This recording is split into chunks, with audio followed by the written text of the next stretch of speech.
Buenos días a todos, hermanos. ¿Cómo están?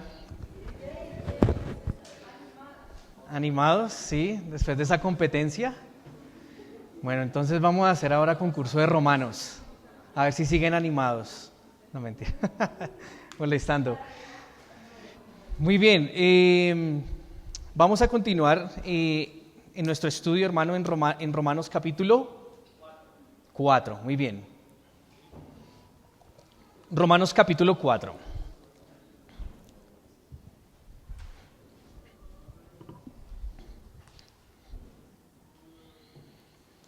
Voy a colocar aquí el tiempo. Muy bien, Romanos capítulo 4. Ya hemos estudiado este capítulo por 3 domingos. Hoy es el tercer domingo que nos vamos a deleitar estudiando Romanos capítulo 4. ¿Y alguien recuerda el título de la enseñanza de Romanos capítulo 4? ¿De qué se trata? Muy bien, gracias mi hermana Nidia. Exactamente, la ilustración de la justicia, ¿sí? La ilustración de la justicia. Muy bien, entonces, rápidamente recordemos algunas cositas, ¿sí? Importantes. Primero, y el tema más importante que yo les decía hace 8 días, si no entendemos este término, la idea es que hoy lo entendamos y que podamos salir de aquí sabiendo qué significa justificación, ¿sí? ¿Alguien recuerda, alguien me puede decir qué significa justificación? Según lo que hemos estado estudiando.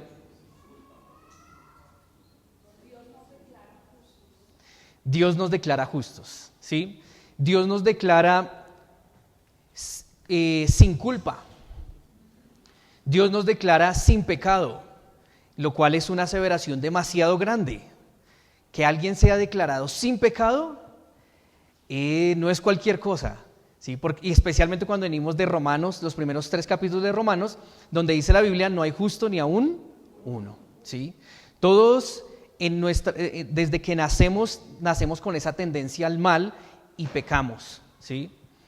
Y no importa el tipo de pecado, sea grande, sea pequeño, todos estamos contaminados, enfermos de pecado, ¿sí? Pero Dios nos declara sin pecado por medio de la fe.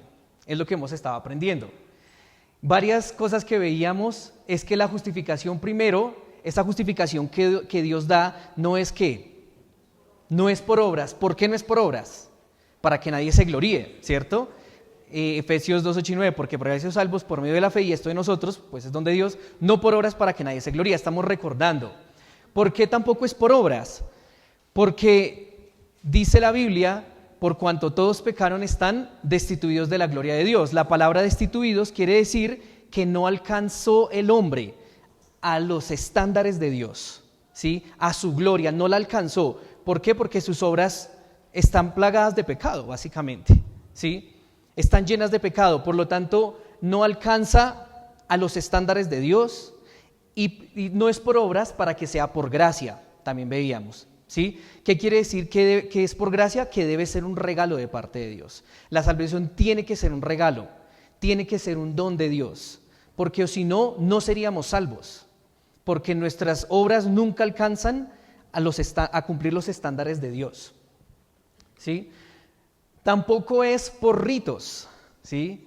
No es que yo haga algo extraño, como por ejemplo la circuncisión que lo veíamos hace 8 días, que me va a salvar, ¿sí? Y ahorita vamos a recordar algunas cosas de esto en las siguientes diapositivas. Tampoco es por cumplir la ley de Moisés, tampoco es porque yo cumpla más de 600 ordenanzas de la ley mosaica, porque es imposible cumplirlas. Veíamos hace 8 días. Y lo que vamos a ver, si Dios permite hoy, enmarcando este tema dentro del tema general, que es la justificación, es que no es por esfuerzos humanos tampoco, ¿sí? No es porque yo me esfuerce y vaya a la milla extra y haga y de todo lo mío, de todo mi corazón, no hay esfuerzo humano que pueda que Dios pueda recibir como algo para que el hombre sea justificado. No es por esfuerzos humanos, Muy bien. Veíamos acerca de Abraham, ¿sí? Hoy no vamos a hablar, o sea, vamos a hablar de Abraham, pero no vamos a hablar de los antepasados de Abraham, porque eso ya lo vimos, ¿cierto?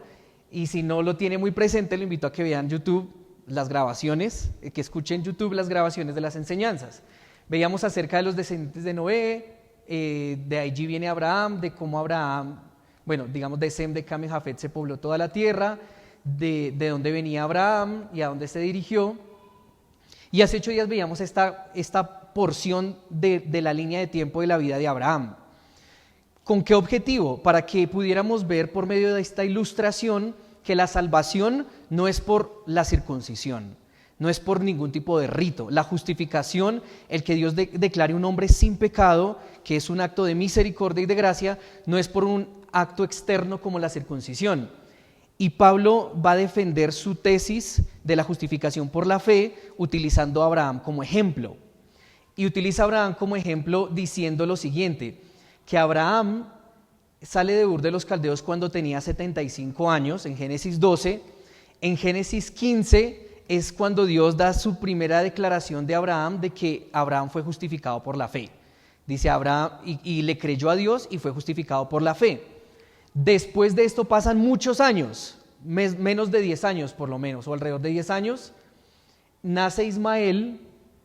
Génesis capítulo 16, tenía Abraham 86 años, y luego a los 99 años es que se establece el rito de la circuncisión. Entonces, cronológicamente hablando, solamente por ver un tema cronológico ya podemos concluir que la justificación no tiene que ver con la circuncisión. ¿Por qué? Porque fue mucho antes, ¿sí? Fue mucho antes, ¿sí? Los judíos se apoyan en la circuncisión para decir que son justificados y que están rectos delante de Dios y son salvos. Muy bien, y ya a los 100 años nace Isaac. Entonces no es por ritos, no es por ningún tipo de rito que nosotros podamos hacer, es por fe. Luego veíamos hace 8 días acerca de la promesa, que es otra palabra importante en este capítulo, la promesa. Dios da una promesa. ¿Cuál es esa promesa? Que le da a Abraham: en ti serán benditas todas las naciones de la tierra, ¿cierto? Y también habla de que va a heredar una tierra, ¿sí? En Romanos también habla del mundo. Muy bien, y esa promesa fue dada a Abraham hace 2100 años antes de Cristo, o sea, unos 4100 años, ¿sí? Hace muchísimo tiempo. Y no solamente fue dado a Abraham, sino también fue dado ¿a quién? A su descendencia, ¿sí? Y la palabra descendencia es semilla, fue a su semilla. La pregunta que nos hacíamos hace 8 días, ¿quién es esa descendencia? ¿Somos nosotros? Hay dos pensamientos. Por un lado, Israel dice, yo soy la semilla de Abraham, yo soy la descendencia. Y ellos, si uno lo mira en la carne, sí son la descendencia de Abraham. Porque Abraham tuvo a Isaac, Isaac tuvo a Jacob, y Jacob son las 12 tribus de Israel, la nación de Israel. Entonces uno diría, sí, según la carne. Pero la promesa que Dios da a Abraham no viene a través de Israel. Pero Israel dice que como son descendientes de la carne, a ellos viene la promesa, y que a través de cumplir la ley mosaica, esa promesa llega a los judíos y a los gentiles. Estamos metiéndonos en la mente de un judío, ¿sí? Incluso de un judío actual todavía siguen creyendo lo mismo, ¿sí? Pero ¿qué dice la palabra? Esto no es así. Cuando la Biblia habla de semilla, en Gálatas capítulo 3, habla de una semilla en singular, no de varias semillas, sino como de una. Y dice Gálatas capítulo 3, versículo 16, que ¿quién es? Jesucristo. La simiente es Cristo, ¿cierto? Y Cristo, a través de la fe en Cristo Jesús, es que llega la promesa a los judíos y a los gentiles. ¿Sí vamos hasta ahí? ¿Bien? Bueno, muy bien, entonces aquellos que creen los judíos que creen que es a través de cumplir la ley, primero que todo, la ley fue dada 430 años después de que Abraham, el ejemplo de justificación, ¿cierto?, haya sido justificado. ¿Sí? O sea que el que piensa que la justificación es por la ley está ignorando primero que la fe de Abraham. Está ignorando que Abraham haya sido justificado por la fe. Está ignorando la promesa de Dios. ¿Es algo liviano o es algo grave? Es algo grave, ¿sí? Es algo grave. El que quiera cumplir la ley está ignorando muchas cosas. Está bajo ira, veíamos hace 8 días, y está bajo pecado, porque el propósito de la ley, el cumplir la ley no es para que llegue una promesa, no, el cumplir la ley es para demostrar que somos pecadores, ¿sí? Ese es el objetivo. Si no hubiera ley, no nos daríamos cuenta que somos pecadores. Entonces la ley tiene ese objetivo, ¿sí? Los que creen esto no están bajo la gracia, siguen bajo la ley. Mientras que lo que argumenta Pablo es que la semilla, Jesucristo, la promesa a través de la fe, ¿cierto? La promesa es por medio de la fe, como dice Gálatas 3:8, es por gracia, concluíamos hace 8 días también, es por gracia. ¿Para qué? Para que pueda ser firme. Porque si fuera por cosas humanas, si fuera por nuestros esfuerzos, si fuera por hacerme un rito o si fuera por cumplir la ley, entonces no podría ser firme porque el hombre ¿qué? Falla, ¿sí? Pero como es por gracia y depende de Dios, entonces es firme, ¿sí? Y no solo es firme, sino que también está a disposición de todos, ¿sí? Cuando creemos que es por ley, entonces es para los judíos la salvación, ¿sí? Pero cuando creemos que es por fe, como es la correcta interpretación, entonces está abierta no solo a los judíos, sino también a los colombianos, ¿sí? A nosotros, a los bogotanos, paisas, costeños, todo el mundo. Muy bien, entonces con este contexto vamos a continuar en Romanos capítulo 4. Romanos capítulo 4, versículo 17. Y ya ahorita oramos. Romanos capítulo 4.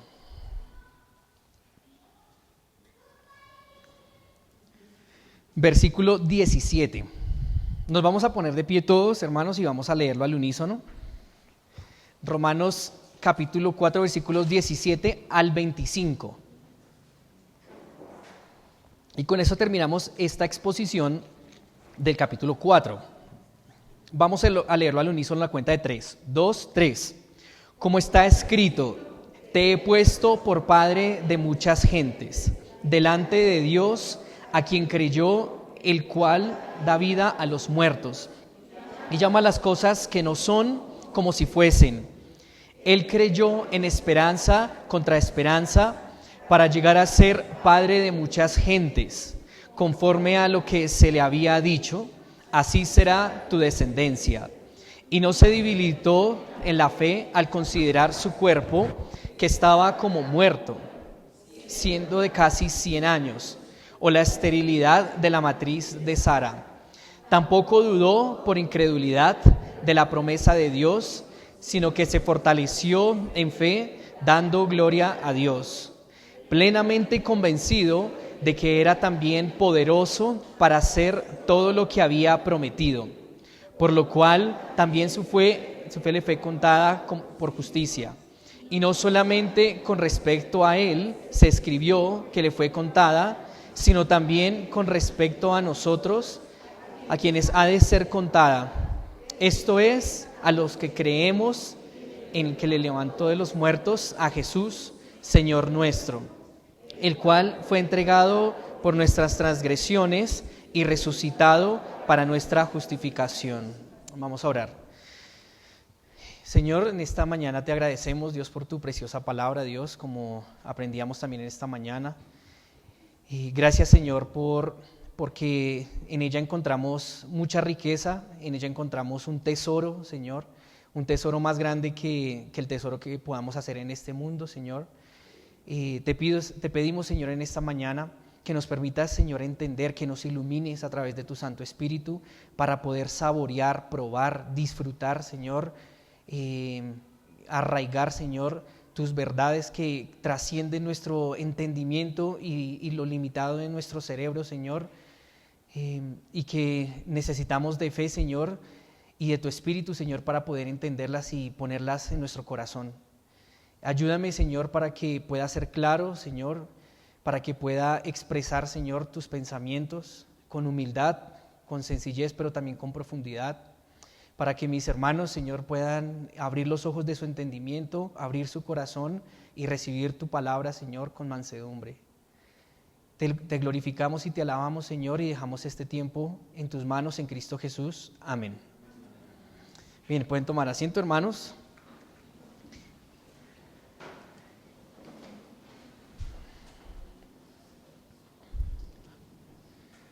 Muy bien, hermanos, entonces creo que hay una diapositiva allí. Vamos a ver en esta mañana el tema, o sea, la interpretación de este texto es que la salvación no es por esfuerzos humanos, la justificación es por esfuerzos humanos, como les decía. Sin embargo, voy a colocar como un subtítulo, ¿sí?, a esta enseñanza, y es 5 características de una fe que justifica, ¿sí? 5 características de una fe que justifica. ¿Sí? Ahora, ¿por qué digo que de una fe que justifica? Porque hay fe que no justifica. ¿Sí sabían? ¿Sí? Hay fe que no salva. ¿Sí? El hecho de tener fe y de decir yo creo en Dios no significa que yo soy salvo. Y es grave, porque eso es lo que la mayoría de las personas, me atrevo a decir que el 90% de las personas creen. Uno sale, ayer que estuvimos evangelizando, y pregunta, ¿usted cree en Dios? Y todos dicen, sí, yo creo en Dios, ¿sí? Pero la pregunta es, ¿esa fe que usted tiene en Dios le salva? ¿Puede llevar su alma a Dios cuando usted parta de este mundo? Porque la Biblia dice que los demonios también tienen fe, ¿sí? En Santiago lo hemos aprendido, dice, ¿crees que Dios es uno? Bien haces. También los demonios creen y tiemblan. ¿Y por qué dice crees que Dios es uno? Porque el creer que Dios es uno es una doctrina fundamental, especialmente para los judíos, la Shema, Dios es uno. Y los demonios pueden tener una doctrina intelectualmente pueden decir creo en Dios, y pueden tener una doctrina ortodoxa. Incluso pueden tener excelente doctrina, pero eso no lo salva. ¿Sí me siguen? Eso no lo salva. Eso no lo salva. Entonces, quiero que veamos esto, quiero que veamos una característica de una fe que sí salva y nos evaluemos nosotros, como dice la palabra, examinemos nuestros corazones a ver si verdaderamente estamos en la fe. Si verdaderamente estamos en la fe. Muy bien, entonces el versículo 17 dice, como está escrito, te he puesto por padre de muchas gentes. Entonces, antes de entrar, quiero comentarles acerca antes de especificar esto, quiero mostrarles que la Biblia dice, como está escrito, ¿sí? Pablo utiliza muchas veces esta expresión, como está escrito. ¿Qué quiere decir como está escrito? Como está grabado, ¿sí? Como fue grabado en la ley, como fue dicho a los profetas, ¿sí? Como lo escribió Moisés, quien escribió el Pentateuco, ¿sí? Hace referencia a la Biblia. Nosotros también debemos aprender a cualquier cosa que hagamos, pensemos, hagamos en nuestra vida, debe estar filtrado. ¿Por qué? Por lo que dice la palabra de Dios, como está escrito, ¿sí? Y dice ahí la palabra, como está escrito, te he puesto por padre de muchas gentes. ¿Sí? Te he puesto por padre de muchas gentes, hablando Abraham. El nombre de Abraham originalmente era Abram, ¿sí? Abram. Lo vemos en Génesis 11:27 cuando habla de la descendencia de Abraham. Dice que Taré tuvo un hijo y su nombre fue Abram, ¿sí? Y Abram significa padre exaltado. Padre exaltado. Esto es lo que significa Abram. Pero después su nombre fue cambiado cuando recibe la promesa en Génesis capítulo 17. Y quiero que vayamos ahí rápidamente. Génesis capítulo 17.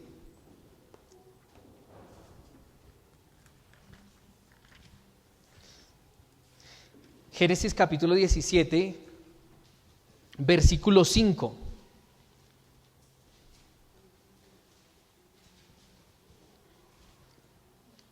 Dice así, y no se llamará más tu nombre, ¿qué? Abraham, sino que será tu nombre Abraham. ¿sí? Porque te he puesto por padre de muchas gentes. Es lo mismo que está diciendo Pablo en Romanos capítulo 4, ¿sí? Como está escrito, te he puesto por padre de muchas gentes. Padre de muchas gentes. Y esa palabra gentes en el original hace referencia a razas, tribus. Habla de extranjeros no judíos y también implica de personas paganas, ¿sí? De personas paganas. Entonces aquí es donde voy con esta diapositiva. No sé si ustedes han escuchado de la ventana 1040. Jessica Pinto, que es misionera en Turquía, nos ha hablado de la ventana 1040, ¿sí? ¿Qué es la ventana 1040? Son todos aquellos países en los cuales hay muy poca incursión del cristianismo. Es muy poco el porcentaje de cristianos en estos lugares, ¿sí? Entonces, eso es un término acuñado por unos misioneros en el año 1990, etcétera. Pero pensaba en esa frase que leemos hoy: te he puesto por padre de muchas gentes, ¿sí? Te he puesto por padre de muchas gentes, de muchas tribus, ¿sí? De muchas naciones, de muchas culturas, ¿sí? De muchas culturas. Nosotros vemos esta gente, bueno, no sé si se alcanza más o menos a ver la foto, pero me hacía pensar en la necesidad de predicar el evangelio en otras latitudes, ¿sí? Hay muchos lugares en los que no conocen a Cristo, como esa ventana 1040, ¿sí? Y son personas paganas. ¿Qué es un pagano? Que tiene un Dios, que adora a un Dios diferente al Dios verdadero, ¿sí? Diferente al Dios verdadero. Muy bien, te haré padre, dice, te he puesto por padre de muchas gentes, ¿sí? Dice, delante de Dios, versículo 17. Para poder entender esto de delante de Dios, devolvámonos al versículo 16, la parte final. Versículo 16, capítulo 4 de Romanos. La parte final dice, sino también para la que es de la fe de Abraham, el cual es padre de todos nosotros, omitamos el paréntesis, delante de Dios, a quien creyó, el cual da vida a los muertos, el cual da vida a los muertos. Muy bien, 5 características de una fe que justifica. La primera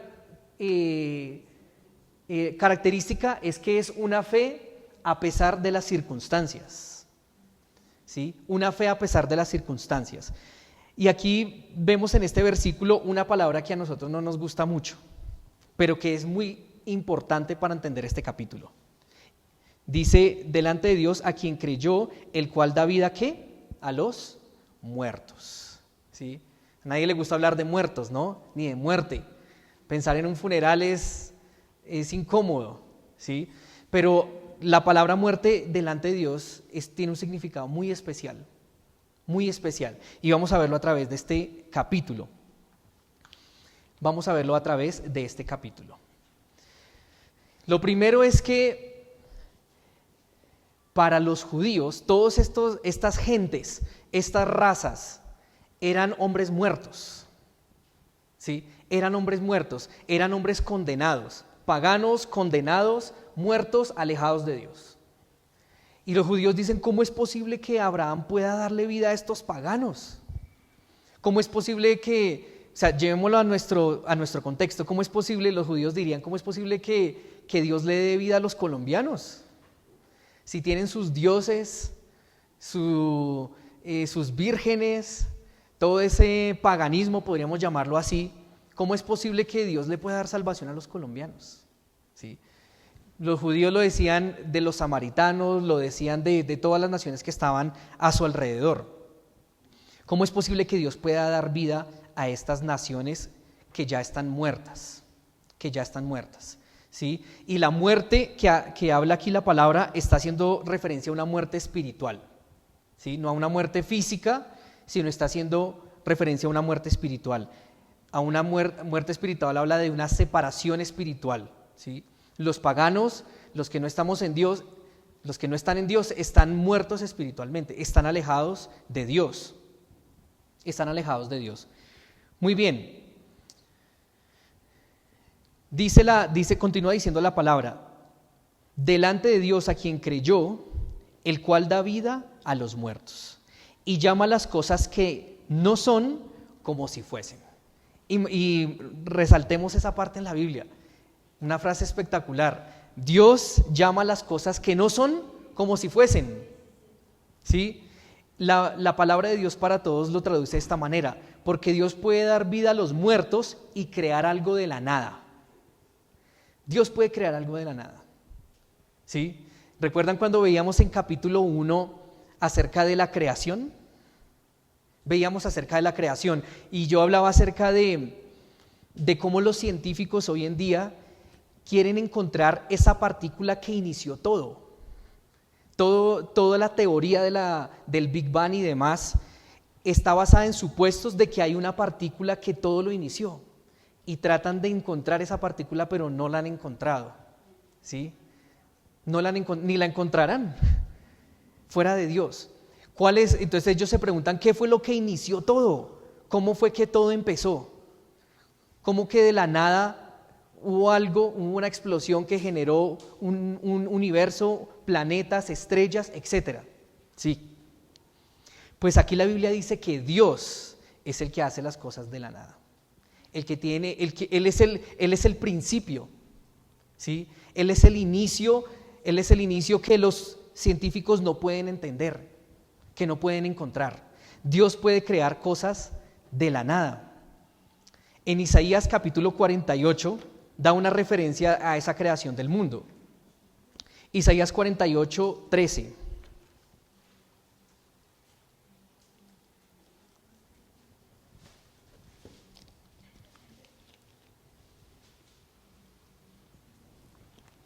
Isaías 48, 13 dice: mi mano fundó también la tierra, y mi mano derecha, ¿qué? Midió los cielos con el palmo. ¿Ustedes imaginan? Mi mano derecha midió los cielos con su palmo. Al llamarlos yo, comparecieron juntamente, se formaron, ¿sí? Se formaron. Ese es nuestro Dios, hermanos. Ese es nuestro Dios creador, el que puede hacer de la nada cosas existentes, ¿sí? El que puede hacer cosas existentes. Los hombres nos jactamos de que o la humanidad en general se jacta de que ha hecho muchas cosas grandes. Construcciones, tecnología, el internet, ¿cierto? Muchas cosas impresionantes, pero el hombre lo construyó con base a algo ya hecho, ¿sí? El hombre hizo con base esos edificios gigantes o la tecnología, todo es con base a algo que ya existe, ¿sí? Pero Dios hace cosas con base a la nada, con base a la nada. Eso nos habla de la grandeza y del poder de Dios. Muy bien, continuamos leyendo allí el versículo. Dice: él creyó en esperanza contra esperanza. Él creyó en esperanza contra esperanza. Si Dios es capaz, hermanos, de hacer algo de la nada, como el mundo, ¿cómo no es capaz Dios de dar vida a unos paganos? Esa es la idea. ¿Cómo Dios no puede dar vida a esas razas, a esas naciones que se refiere la palabra con que Abraham era padre de muchas gentes, de muchas naciones, ¿sí? Entonces Dios es poderoso de dar vida a estas personas también.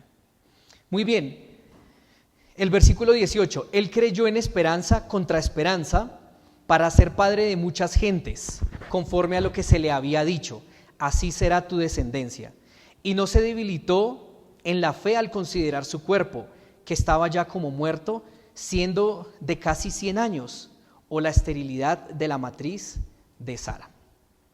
Entonces lo primero es, Abraham se le había dado una promesa en Génesis capítulo 15 y Génesis capítulo 17.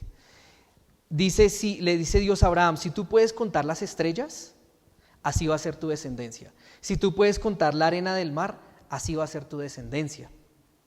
Y pasan muchos años y Abraham no tiene hijos. Y vuelve y Dios le dice: Abraham, si puedes contar las estrellas, así va a ser tu descendencia. Tú vas a tener una descendencia y de ti van a venir reyes, naciones grandes. Pero Abraham dice, pero si no tengo ni siquiera el primer hijo, ni siquiera tengo un hijo, ¿cómo va a ser posible esto? ¿Cómo va a ser posible esto? Entonces dice ahí la palabra que él creyó, ¿sí? Y la palabra creer ya hemos aprendido que no simplemente es decir creo, sino es apoyarse, es dar crédito, es confiar, es depender, ¿sí? Imaginémonos a Abraham diciéndole a Dios cuando le dio la promesa de te irás de tu tierra y tu parentela a la tierra que yo te mostraré y haré de ti una nación grande. Imaginémonos a Abraham diciendo, sí, Señor, yo sé que sí, yo sé que tú me vas a dar una tierra, sí, pero yo me quedo acá, Señor. ¿Sí? Yo sé que me va a hacer una descendencia, pero sí, yo lo creo, sí, pero no hacía nada al respecto. Esa no era la fe de Abraham. Abraham, Dios le dijo, vete de tu tierra, de tu parentela, ¿y qué hizo Abraham? Se fue. Dijo, Dios, confío en tu palabra, doy crédito a lo que tú dices, me apoyo en ti, por eso ahora mis planes, mi vida van a depender de lo que tú me has dicho, ¿sí? Ahora ya no me voy a quedar en Ur de los Caldeos, sino que voy a hacer un cambio de vida. Mis nuevos planes de vida ahora son en función de lo que tú me has dicho. Me voy a esta tierra de Canaán, ¿sí? Me voy a esta tierra de Canaán y voy a confiar en ti. Voy a confiar en ti. Y dice la palabra, en esperanza contra esperanza. ¿Qué quiere decir esperanza contra esperanza? Que cuando no había esperanza, Abraham tuvo ¿qué? Esperanza, ¿sí? Eso quiere decir esperanza contra esperanza, que cuando todo era contrario, él tuvo esperanza, siguió apoyándose en Dios, siguió dándole crédito a Dios. Cuando humanamente no se podía hacer absolutamente nada, cuando las circunstancias sugerían que Dios no iba a cumplir su palabra, cuando desde la perspectiva humana era imposible que Abraham tuviera una descendencia, entonces Abraham dice, yo confío en ti, Dios. Por eso digo que una fe que vivifica, que justifica, es una fe que se mantiene a pesar de esas circunstancias adversas, que humanamente uno dice, no hay nada que hacer. No sé si usted yo he estado en circunstancias en las que digo, no hay nada que hacer. Hubo un hermano aquí que hubo una situación antes de que falleciera mi abuela y los médicos le dijeron a mi abuela que no había nada que hacer, ¿sí? Le tenían que hacer una cirugía en la que lo más probable era que ella iba a fallecer en medio de esa cirugía. Y este hermano me dijo algo, y siempre lo digo porque nunca me voy a olvidar, porque me marcó. Me dijo, pues hermano, ahí es donde entra la fe. Y yo, oiga, sí, a veces uno lo enseña, ¿sí? Pero uno no lo vive. Claro, en esos momentos en los que las circunstancias dicen que todo es contrario, ahí es donde entra la fe. Y Dios se glorificó y Dios permitió que mi abuela atravesara y saliera bien de esa cirugía, ¿sí? De esa cirugía. Entonces eso me hacía reflexionar que la fe no simplemente es decir, sí, yo sé que el Señor dice esto, yo sé que el Señor no es ponerla más en práctica, ¿sí? Es ponerla en esos momentos en los que uno dice, de verdad no hay nada que hacer, confío solamente en ti, Señor. Confío solamente en ti. Y Abraham, dice la palabra, creyó en esperanza contra esperanza para llegar a ser padre de muchas gentes, ¿sí? Él confió, tuvo la fe de que eso iba a acontecer, de que eso se iba a efectuar, que esa promesa se iba a efectuar. Y dice allí, miren este detalle, conforme a lo que se le había dicho.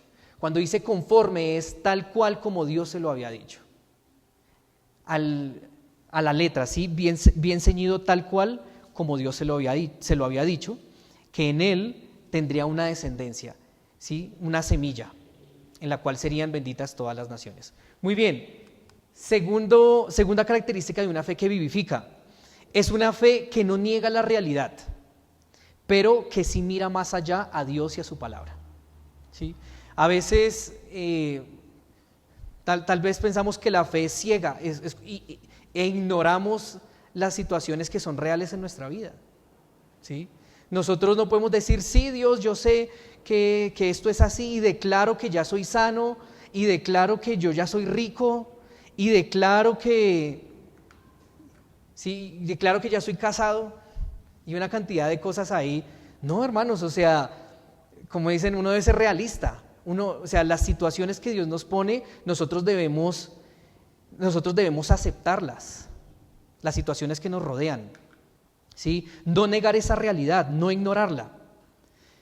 Abraham, miren lo que dice la palabra en el versículo 19, y no se debilitó en la fe, ¿al qué?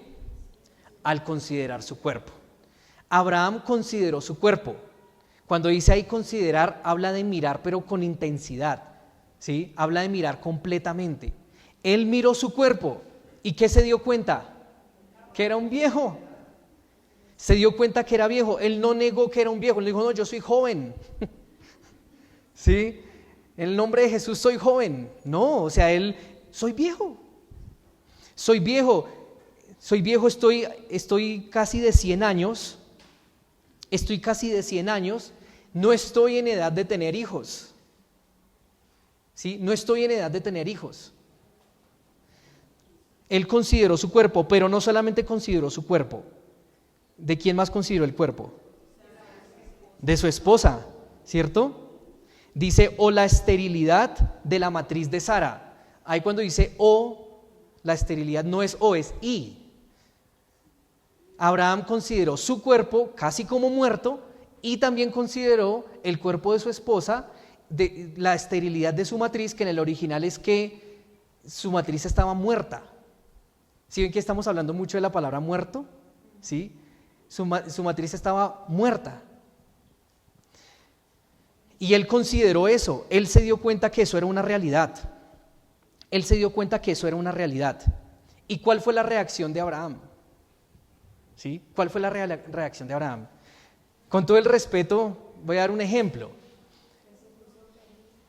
Mi hermana Liz, ¿qué tal si su merced tuviera que estar ahorita criando? Si me tuviera que quedar embarazada, ¿se imagina?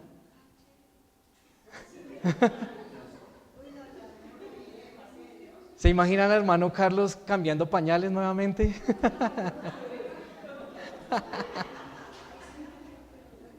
Uno se ríe, ¿sí? Uno se ríe porque uno dice, no, pues, ¿cómo se le ocurre? ¿Sí me hago entender? Pero, ¿qué hizo Abraham y cuál fue la reacción de Abraham y cuál fue la reacción de Sara? ¿Se rieron también? Como nosotros nos acabamos de reír. Miren lo que dicen en Génesis 17. Génesis 17.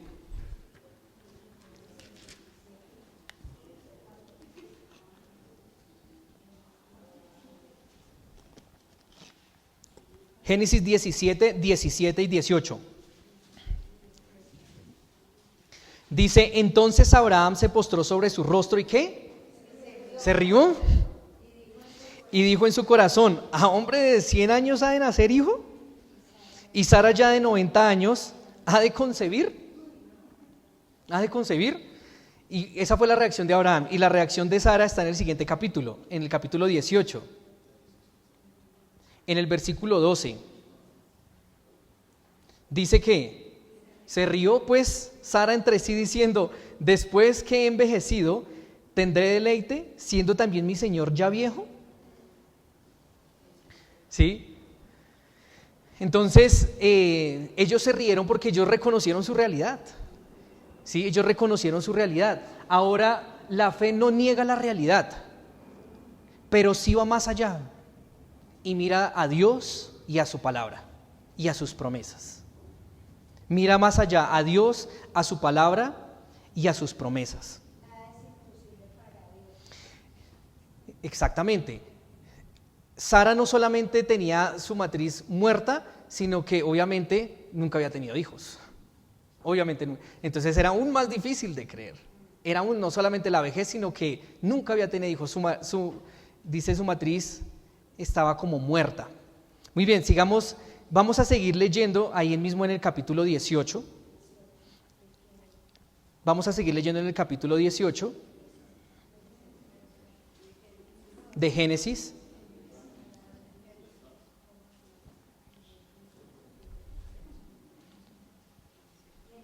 Dice el versículo 14, estamos leyendo el versículo 12. Génesis 18, estamos leyendo el versículo 12, leamos el versículo 14. Entonces Jehová dijo a Abraham: ¿por qué se ha reído Sara? Diciendo: ¿será cierto que he de dar a luz siendo ya vieja? Y versículo 14: ¿hay para Dios alguna cosa difícil? ¿Hay para Dios alguna cosa difícil, hermanos? Hay un punto, hermanos, en que nuestra razón llega hasta un punto, hasta un límite, ¿sí? Nuestra razón llega hasta un límite. Por ejemplo, tener un hijo a esta edad, ¿sí? Nuestra razón llega hasta ahí. Pero la fe no niega esa verdad, sino que va más allá. Más allá de la razón está ¿quién? Dios y su palabra. Está Dios y su palabra. Y cuando dice allí, ¿hay algo imposible para Dios?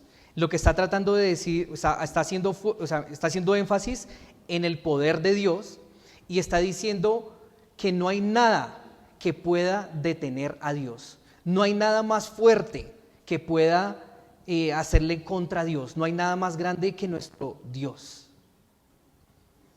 No hay nada más grande que nuestro Dios. No hay nada imposible para Dios. Y hay varios versículos en la Biblia que nosotros podemos llevar que podemos utilizar en este contexto. Romanos 8:28. Sabemos que los que aman a Dios, ¿qué? Todas las cosas les ayudan a bien, ¿cierto? Todas las cosas les ayudan a bien. Esto es a los que, conforme a sus propósitos, son llamados. Estamos hablando de ese poderío de Dios. Estamos hablando de ese poderío de Dios.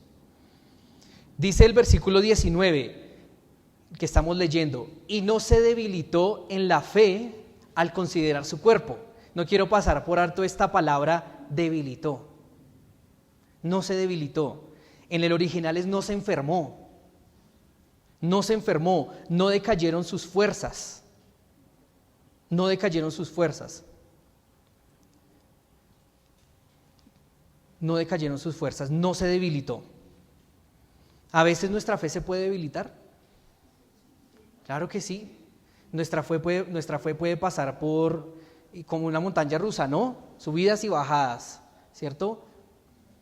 Hay valles, hay montañas por las que pasa nuestra fe, pero lo que está diciendo aquí la palabra es que la fe de Abraham no se debilitó, no se enfermó, no careció de fuerzas. No fue perfecta, ya la vamos a ver ahorita, no fue perfecta, pero tampoco fue una fe caracterizada por la debilidad. Eso es lo que quiero oír. La fe de Abraham no fue una fe caracterizada por la debilidad.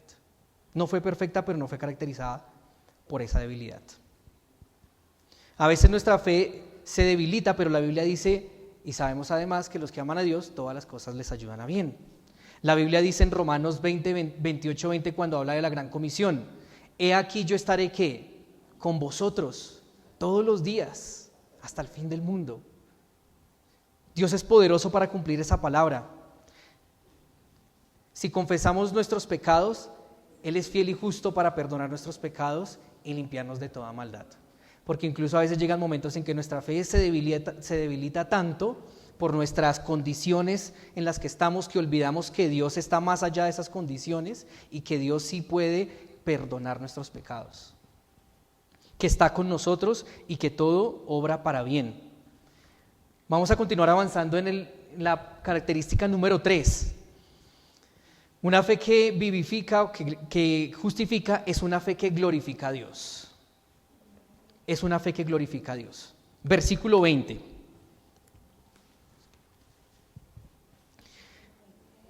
Versículo 20 de Romanos capítulo 4. Romanos capítulo 4. Dice: tampoco dudó por incredulidad de la promesa de Dios, sino que se fortaleció en fe, dando gloria a Dios. Aquí la palabra, cuando dice tampoco dudó, en el original la traducción más exacta es sin embargo no dudó. Abraham miró su cuerpo y dijo: estoy viejo. Miró el cuerpo de su esposa y vio su esterilidad. Sin embargo, viene el versículo, sin embargo, ¿el qué? No dudó. Sin embargo, no dudó. Ni por su condición física, ni tampoco dice aquí que por su incredulidad. Dice tampoco dudó, o sin embargo, no dudó por incredulidad. ¿Qué es dudar? La Biblia dice que el que pida, dice en Romanos, pida con fe y no pida dudando, porque el que duda es semejante ¿qué? A la ola del mar que es mandada de un lugar para otro. De un lugar para otro. No dudar en el original es de no ser dudoso, cuando hay duda, hermanos, hay contención interna, hay una lucha interna en nuestro corazón con Dios. ¿Sí? La duda también habla de falta de discernimiento. ¿Sí? Y nuestra fe, nuestra vida cristiana, podemos tener tal vez momentos de duda. ¿Sí? ¿Sí? En las que de pronto contendemos con Dios: Dios, hacemos esto, no lo hacemos, este plan B, o el plan A o el plan B, y uno está como un poco dudoso, ¿sí? Pero esa duda tal vez es por falta de discernimiento, ¿sí? Porque me falta pasar más tiempo con Dios, porque me falta leer más la Biblia, me falta orar más para que Dios me aclare el panorama, ¿sí? Pero hay una duda que es por incredulidad, que es diferente, ¿sí? Uno puede pasar por dudas porque no tiene discernimiento de pronto en qué hacer, pero cuando la duda es por incredulidad, es grave. Cuando lo que dice aquí la palabra es que la fe de Abraham, ¿cierto? Él no dudó por incredulidad, ¿sí? Él dudó tal vez por falta de discernimiento, pero no por incredulidad. ¿Qué es la incredulidad? La incredulidad es considerar indigno de confianza. Es considerar a alguien indigno de confianza. En este caso, es considerar a Dios indigno de confianza. ¿Sí? Es decir, que yo estoy en una situación tan difícil como digamos la de Abraham y dudo, no sé qué hacer, y mi respuesta a eso es: no, yo no confío en Dios. No, yo mejor en Dios no confío. Dios no es digno de confianza, ni Él ni su palabra. Eso es incredulidad. ¿Se imaginan? O sea, es diferente tener duda por incredulidad. Hebreos capítulo 13, versículo 12. Hebreos 13, 12. Más adelantico. 3:12, perdón. Hebreos 3:12. 3, capítulo 3, versículo 12. 12, 3, 12. Dice: mirad, hermanos, que no haya en ninguno de vosotros corazón, y le da una característica. ¿Cuál es? Malo. ¿Malo de qué? De incredulidad, ¿sí? Para apartarse del Dios vivo, ¿sí? La incredulidad, ¿qué hace en nosotros? Apartarnos de Dios. Cuando yo digo Dios no es digno de mis planes, Dios no es digno de mi vida, Dios no es digno que yo lo tenga en cuenta en mi vida, estoy teniendo incredulidad y eso me aparta de Dios. Y dice la palabra: cuidado, cuídense, que ninguno de nosotros, hermanos, y hablemoslo a nosotros, que en nuestro corazón no haya incredulidad, que Dios siempre siga siendo digno de confianza, que Dios siempre sea a quien yo le puedo confiar absolutamente todo. Porque en este mundo, hermanos, ni siquiera nosotros mismos podemos confiar. Debemos desconfiar hasta nuestra propia sombra. No hay digno de confianza, todos nos van a fallar. Así sea mi esposa, así sean mis hijos, así sean mis padres, el trabajo, el estudio, todo, el gobierno, todo nos va a fallar. Nada de eso es digno de confianza. El único digno de confianza, ¿quién es? Dios. Y si en su corazón hay incredulidad, está diciendo que Dios no es digno de yo entregarle a Él mi vida ni mis planes, entonces estoy errando. Estoy cayendo en incredulidad y debo tener cuidado de ese gran pecado en nuestra vida. Muy bien, hermanos. Tampoco dudó, versículo 20, tampoco dudó por incredulidad. La incredulidad, hermanos, esa es lo que es los síntomas, ¿cierto? O sea, la incredulidad es a nuestra vida espiritual, a nuestra salud espiritual, lo que es un síntoma físico a una enfermedad física. ¿A qué me refiero con eso? Los síntomas que nosotros a veces podemos tener es por alguna enfermedad que tenemos, ¿sí? Entonces me duele la rodilla, me duelen los huesos, es porque tengo problema de artritis, lo que sea. Cuando hay incredulidad en mi vida, hay una enfermedad espiritual. Eso es un síntoma. Esto es un síntoma de, Eddie, estás enfermo espiritualmente. Eddie, no estás confiando tu vida en Dios. Estás diciendo que Dios no es digno de confianza. Estás enfermo espiritualmente. Y así como cuando estamos enfermos físicamente vamos a un médico, nos diagnostica y nos da un medicamento para sentirnos mejor, Dios espiritualmente es nuestro médico. Es quien nos diagnostica y es quien nos da su palabra, que es el medicamento, para sentirnos mejor. Esto nos lleva a la misma conclusión de ahorita: pasar más tiempo con Dios. Si hay incredulidad, necesito leer más la Biblia, porque cuando hay incredulidad, hermanos, es porque de verdad no hemos leído la Biblia. Porque cuando leemos la Biblia nos damos cuenta de tantas cosas, de tantas verdades, de tantas promesas cumplidas, de tantos milagros, que uno dice, Dios mío, no puedo tener incredulidad, ¿sí? ¿Cómo no creer en ti? ¿Sí me siguen, hermanos? ¿Cómo no creer en ti? Ahora, esa fe por incredulidad, si yo vengo aquí a la iglesia, si yo vivo una vida cristiana, si sirvo incluso en medio de la congregación, pero yo internamente no le he entregado mi vida a Dios, no he dicho Dios es digno de confianza, en Él reposa todos mis planes como los planes de Abraham, esa fe a Dios no le agrada, ¿sí? De esa fe Dios no se agrada, ¿sí? Pero Abraham, volvamos al versículo que estamos leyendo en el capítulo 4, en Romanos capítulo 4, tampoco dudó por incredulidad de la promesa de Dios, sino que se fortaleció en fe. Se fortaleció en fe. ¿Cuál era la promesa? Que iba a tener un hijo. Esa era la promesa. A pesar de que su cuerpo estaba muerto, va a tener un hijo. Y habían pasado 25 años desde que había salido de Ur de los Caldeos y nada que tenía un hijo. Pero él no tuvo incredulidad. Él siguió igual confiando en Dios, depositando su vida y sus planes en Él. Y dice que se fortaleció. Dice que se fortaleció. En el original es una palabra pasiva, es un verbo pasivo que quiere decir que Él fue fortalecido. ¿Sí? Él fue fortalecido. Dios vio la fe de Abraham a pesar de tantos años, que como vimos es una fe que no dudó por incredulidad, creyó en esperanza contra esperanza, no se debilitó. Una fe tan grande que Dios le fortaleció su fe. ¿Sí? Dios mismo le fortaleció su fe. Cuando en Mateo hay una parte, no sé si lo alcancemos a leer, pero bueno, leámoslo como para no parafrasearlo, en Mateo 13, nos habla de qué pasa con las personas, con la fe de las personas. ¿Qué pasa con la fe de las personas? Mateo capítulo 13, versículos 10 al 16.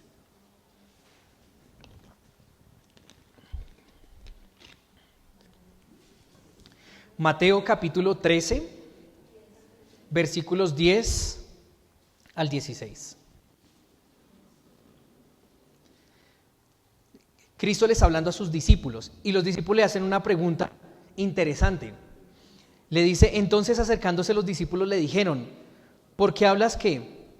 Por parábolas. ¿Sí saben qué son las parábolas? ¿Sí? Yo aprendí que las parábolas son enseñanzas terrenales con significado celestial.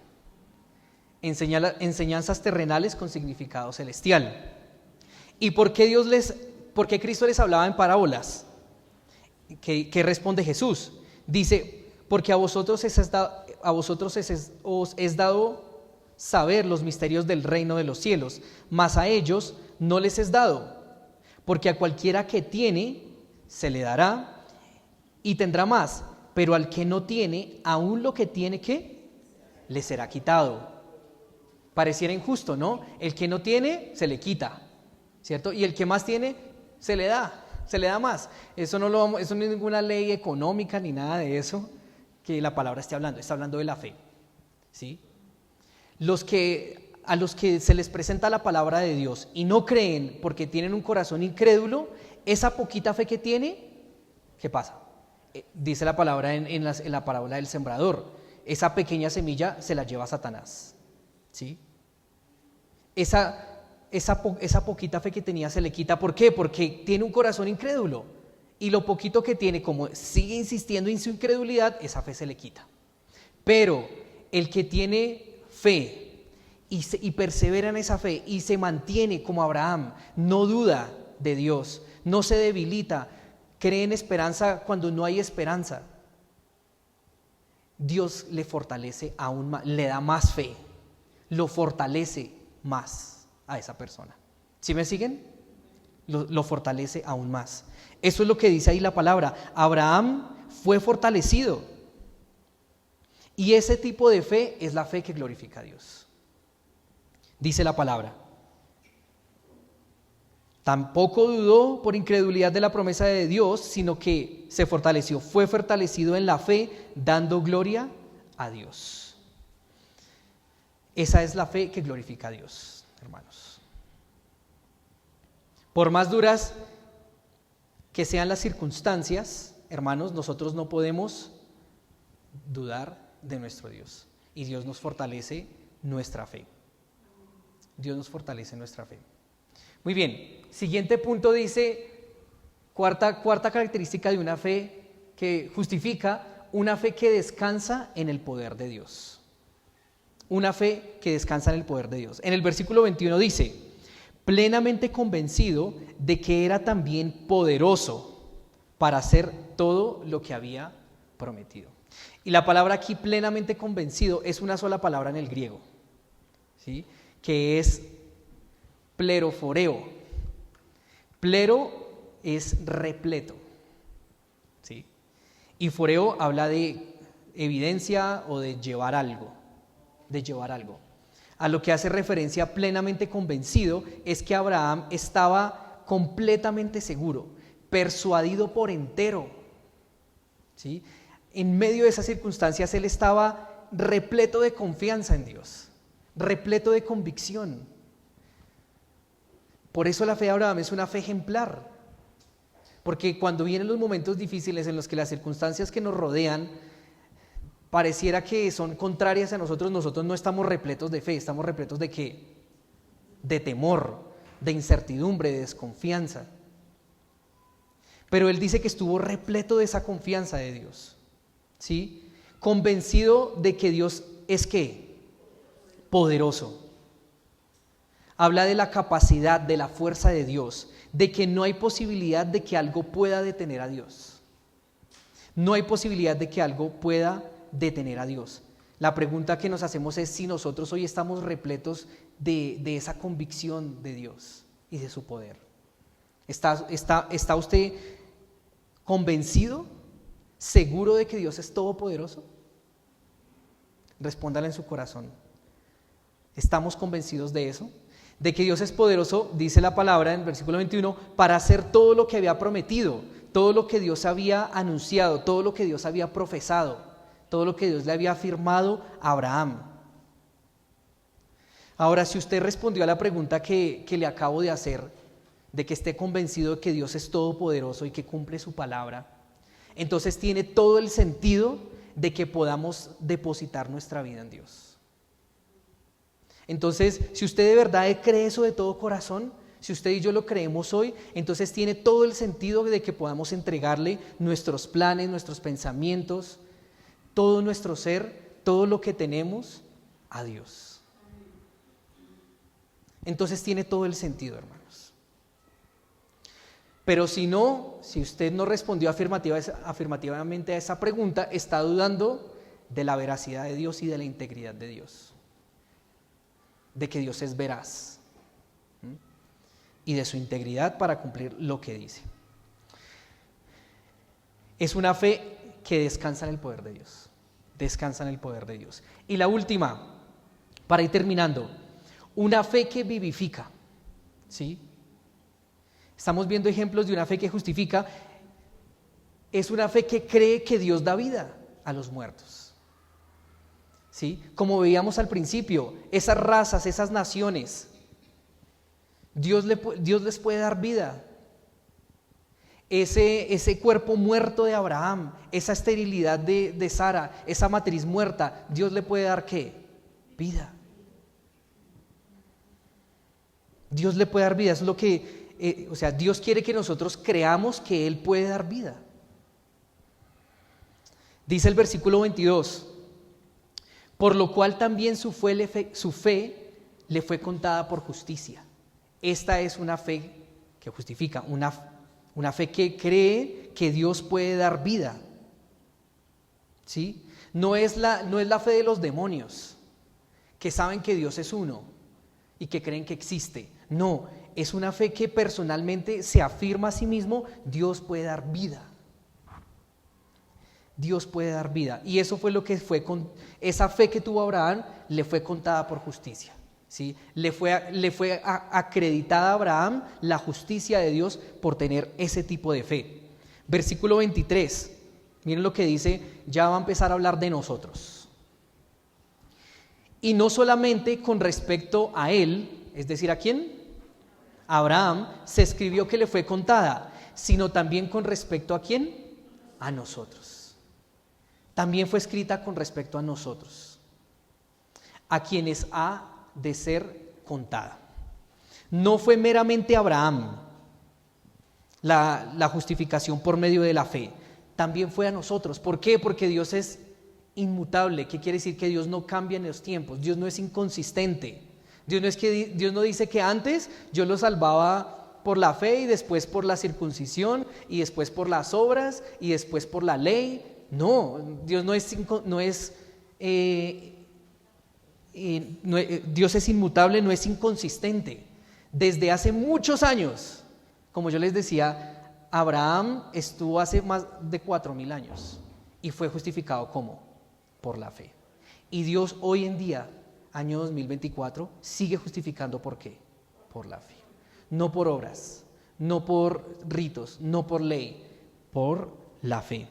Cuando el hecho de que Pablo traiga como ejemplo, como ilustración de la justificación a Abraham, a alguien que había existido hace muchos años, no lo hace porque él quiera demostrar que sabe de historia, ¿sí?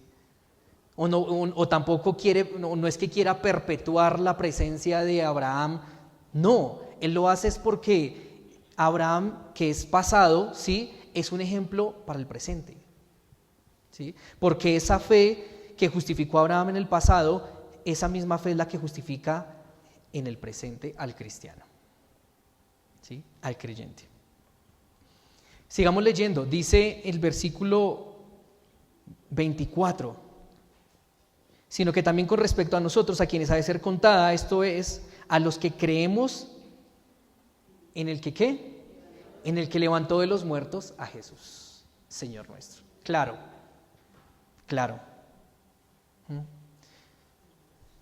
Entonces, el que es justificado por la fe es el que cree en Dios. ¿Pero cuál Dios? ¿Buda? ¿Krishna? ¿En la Virgen? ¿En Mahoma? No, ¿en cuál Dios? Ahí lo dice. En el que levantó de los muertos a Jesús. En el que vuelve el tema de la muerte, el que le dio vida a quien había muerto, a Jesús, y lo resucitó. Y dice que es Señor nuestro. La palabra Señor, a mí cada vez me pesa más decirla. Y cuando cantamos en los himnos decimos mucho Señor. Señor, Jesús, Señor de la creación, ¿sí? Pero ¿saben qué significa Señor? Suprema autoridad. Cuando Tomás le dijo mi Señor y mi Dios, si nosotros decimos que Jesús es nuestro Señor, estamos diciendo que Él es la suprema autoridad en nuestra vida. Es decir, que nosotros no podemos hacer absolutamente nada o sea, ignorando esa autoridad de Dios. Por eso decir Señor es de peso, porque nos lleva a evaluarnos, ¿de verdad es mi Señor? ¿De verdad es mi autoridad? ¿De verdad está manejando el timón de mi vida?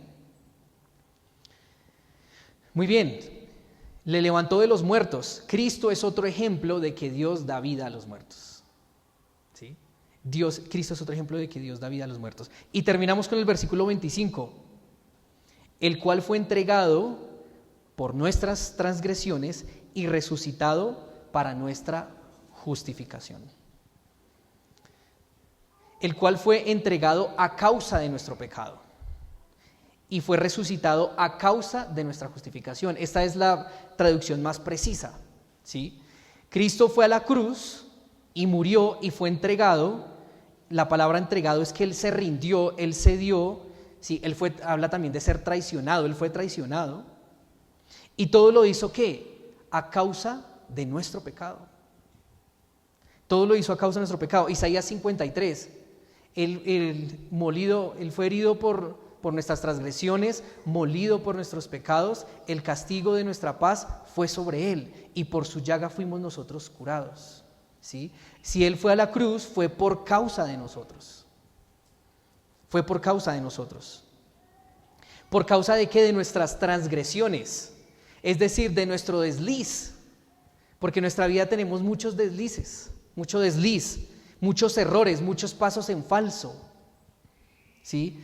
Hablando de una vida alejada completamente de Dios. Nos desviamos de la rectitud, nos desviamos de la verdad. Por eso también ahí mismo en Isaías dice que cada cual se apartó por su camino, se desvió el hombre. Pero Él murió, fue entregado por causa de esa desviación nuestra.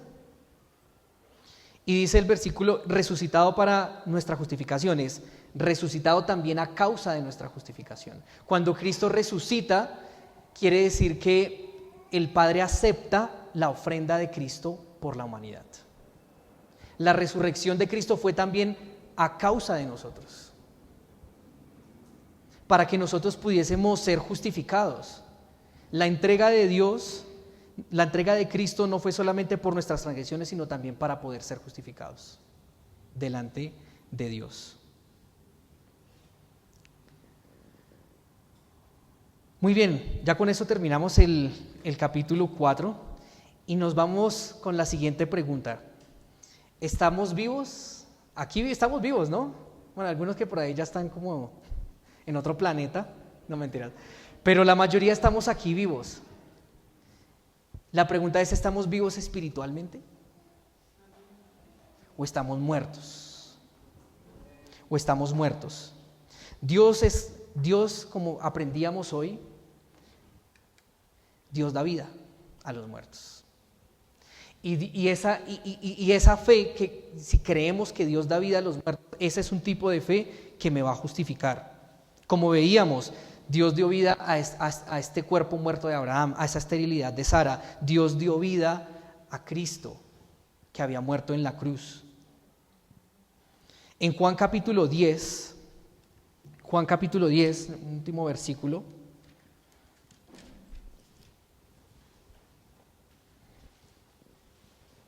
Versículos 9 y 10.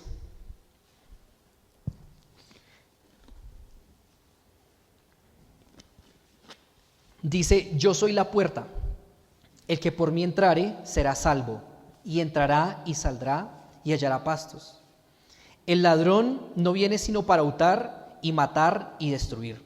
Yo he venido para que tengan, ¿qué? Vida, y para que la tengan en abundancia. Este mundo gobernado por Satanás, como dice la Biblia, el príncipe de la potestad del aire, este mundo no es gobernado actualmente por Dios. Está gobernado por Satanás. Por eso hay tanta muerte, por eso hay tanta injusticia, por eso hay tanta corrupción. Y por eso el mundo está también en muerte. Depresión, sufrimiento, suicidio. Eso es lo que trae el príncipe de la potestad del aire, Satanás. Pero Dios viene a traer ¿qué? Vida. Y para poder tener vida y para ser justificados delante de Dios, hay que tener fe. ¿En quién? En Jesús. tener fe en el Dios que resucitó a Jesús de los muertos, pero que no solo lo resucitó, que no solo murió, sino que también resucitó de entre los muertos. Y los que hemos creído, dice la palabra en Primera de Pedro, este sí es el último pasaje, Primera de Pedro 2, como hemos estado estudiando en los devocionales. Primera de Pedro capítulo 2. En el versículo 4, Primera de Pedro 2, 4. Acercándoos a Él, piedra viva, hablando de Cristo, desechada ciertamente para los hombres, mas para Dios escogida y preciosa. Y después dice el versículo 5, vosotros también, ¿qué? Como piedras vivas. ¿Una piedra está viva o está muerta? Está muerta, es inerte, pero Dios da vida a las piedras y nos llama a nosotros muertos como piedras vivas. ¿Cuál es nuestro trabajo ya como piedras vivas? Ser edificados como casa espiritual, sacerdocio santo, para ofrecer sacrificios espirituales aceptables a Dios por medio de Jesucristo. Hay pregunta también para nosotros, ¿hay incredulidad en nuestra fe? ¿Cierto? ¿Hay duda? ¿Está débil nuestra fe? Abraham también es un modelo de fe para nosotros como creyentes. Y Dios quiere que afirmemos nuestra fe en Él y que seamos como esas piedras vivas que trabajan, que tienen un objetivo, que funcionan, que ofrecen sacrificios a Dios agradables por medio de Jesucristo. Amén. Vamos a orar. Señor, gracias te damos en esta mañana por tu palabra. Te damos, Señor, toda la honra y toda la gloria.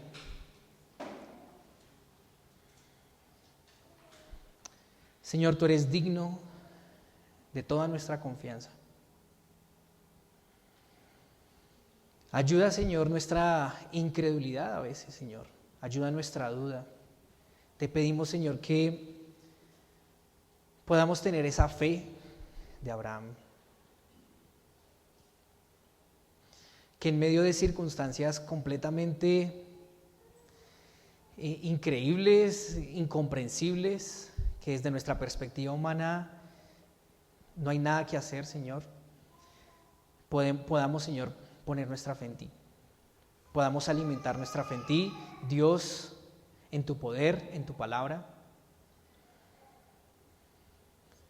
Porque hay momentos, Señor, de dificultad, Padre. No podemos negar esa realidad, pero sabemos que más allá de esa realidad hay un Dios todopoderoso. Tú puedes vivificar, Señor, al muerto. Y hoy te alabamos, Señor, porque los que hemos creído en ti, nos has vivificado. Porque al creer en el Dios que resucitó de los muertos a Jesús, también nos has dado la misma, como la fe de Abraham, nos has dado la misma justificación, la misma salvación. No depende de nosotros, no es por nuestras obras, no es por la ley, no es por circuncidarnos, es por gracia, por fe, porque es un regalo tuyo, Dios. No nos cabe, Señor, en nuestra mente la cantidad de gracia.